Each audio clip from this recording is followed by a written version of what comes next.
Has a book ever made you want to burn it with incendio and then toss it in the Black Lake?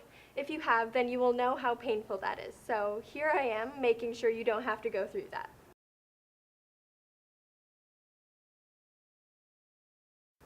Hello, welcome back to Eden's Book Reviews. I'm Eden, and today we will be talking about Harry Potter and the Cursed Child, and why I wish I had never read it. Harry Potter and the Cursed Child is the last and final installment of the Harry Potter series that takes place 19 years later. It stars Harry Potter and Draco Malfoy's children, Albus Severus Potter and Scorpius Malfoy. I will not give anything away, but the general plot is for these two to go on a Harry Potter-like adventure. Or at least I think that's what they were going for. When it was announced that another Harry Potter book was coming out, I was thrilled. My favorite series that I thought was long over has come back. I think that a lot of us Potterheads had thought of Harry Potter's world of witchcraft and wizardry as a special place that we would always love to come back to. So, as I was settling down to return home, my excitement fell through the veil and was sent to the afterlife.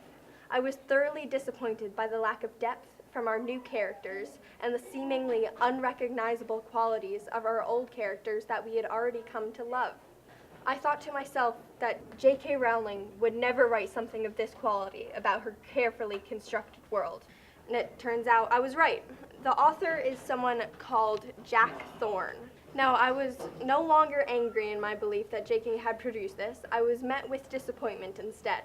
J.K. handing over Harry Potter to Jack Thorne was just about as sensible as Dumbledore handing over baby Harry to the Dursleys.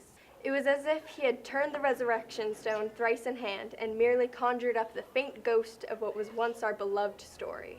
Now, while I have plenty of bad things to say about The Cursed Child, I'm not going to pretend that it was all terrible. I do believe it was written very well, and the jokes did get some laughs from me. Jack Thorne is a talented writer, but like I said, it still doesn't feel like Harry Potter.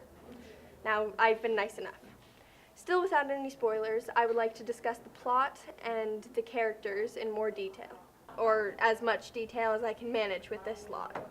We have all of the children of our heroes, but they are just two-dimensional puzzle pieces to help the story along. And then our adults, also two-dimensional, basic, boring adults.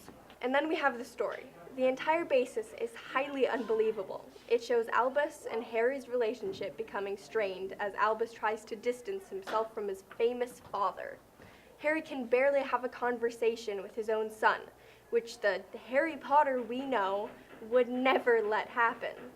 Then we get to the adventure part of the story, which is based on Albus overhearing a single conversation that has nothing to do with him, and deciding his sole purpose in life is to mess with time and save someone who he has never met or had anything to do with. And there's the antagonist, probably one of the most important people to the story. I imagine the thought process behind the main villain went something like, well, we can't reasonably bring you-know-who back to life, so let's go for the next best thing. But I still won't spoil who that is. If you've read a Ned Vizzini book, you will probably find a similar theme of teen angst in The Cursed Child, just magical teen angst. So if you're into that, this might be the book for you.